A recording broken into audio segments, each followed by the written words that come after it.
Hello, Mechwarriors. Today I'm doing a quick review of the Orion VA, and this thing is one of the tankiest mechs on the battlefield. When I see one of these on the other team or the opposing team, I immediately tell people, hey, there's an Orion VA, be careful. These have some pretty lethal loadouts, and they have the armor of an assault mech, and that is a fact. It has the armor like an assault mech. In fact, its armor is better than a lot of assault mechs on the battlefield. And this particular build is a reach out to my friend Albaris. Albaris is one of my friends in gameplay. We play quite often, and he runs this build, or I'm pretty sure this is the same build, pretty regularly. And let me show it to you. By the way, what do you think of this paint scheme? I really dig this. I have the same paint scheme on my Marauder 4 HP. Really love this paint scheme. So, rocking an AC-20 with 4 tons of ammo, and the reason there's so much is because there's not a lot of ammo. 4 SRM6s, and then 2 medium lasers, standard medium lasers. Not X-Pulse, not Impulse, not anything else, not even a flamer. 2 double heat sinks on a light 300 engine. That way, if you lose a torso, it's not the end of the world. And if you're going to lose a torso, you probably want to lose a left torso. That way you still have your primary weapon, and then of course a pair of lasers, or I mean a pair of missiles and 1 laser. That's just something to consider. I ran 2 tons of ammo, and these are skilled up ammo, so you're getting 140 shots per ton, which I think is adequate for standard SRM6s. If you run the SRMs with Artemis, you will run into an issue of having enough space available to be able to do it, allocate it. As an example, this looks like there's a lot of extra space. Yeah, it's not. So you'll run into that issue. The amount of armor you get with Ferris and light Ferris has been debunked by many people. It doesn't seem to make much of a difference.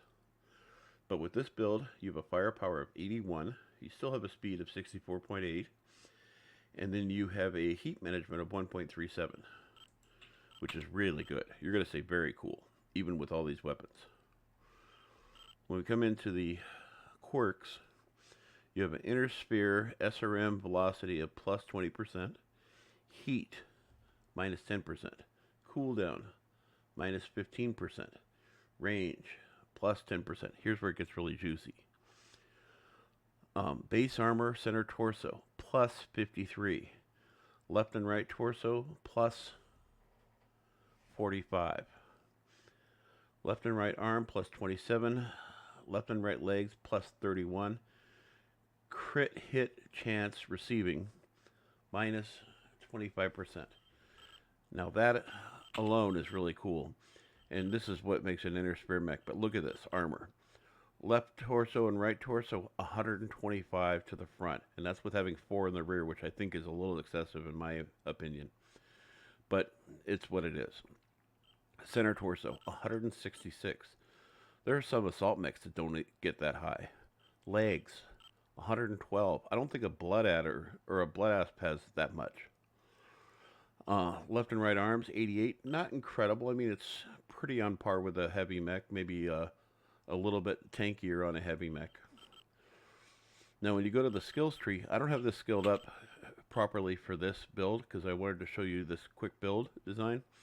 But this is pretty on point. Maxing out on range.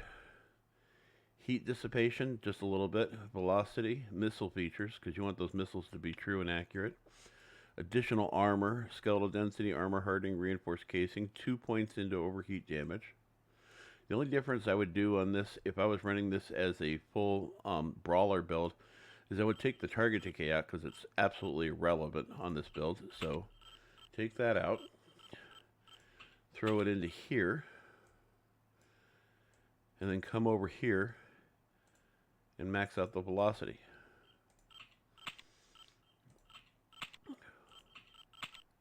Because you really want those missiles and that ballistic weapon to get downrange as quickly as possible. The seismic sensor means that basically you're going to be able to detect people coming around the corners and stuff like that, or maybe somebody that walks up behind you. Stealth mechs hate seismic sensor because I've had people that have tried to come up on me and I end up putting them in a chalk outline. Anyway, this is a really good build, and Albaris runs this all the time, and I watch him put people in chalk outlines all the time, including me a few times.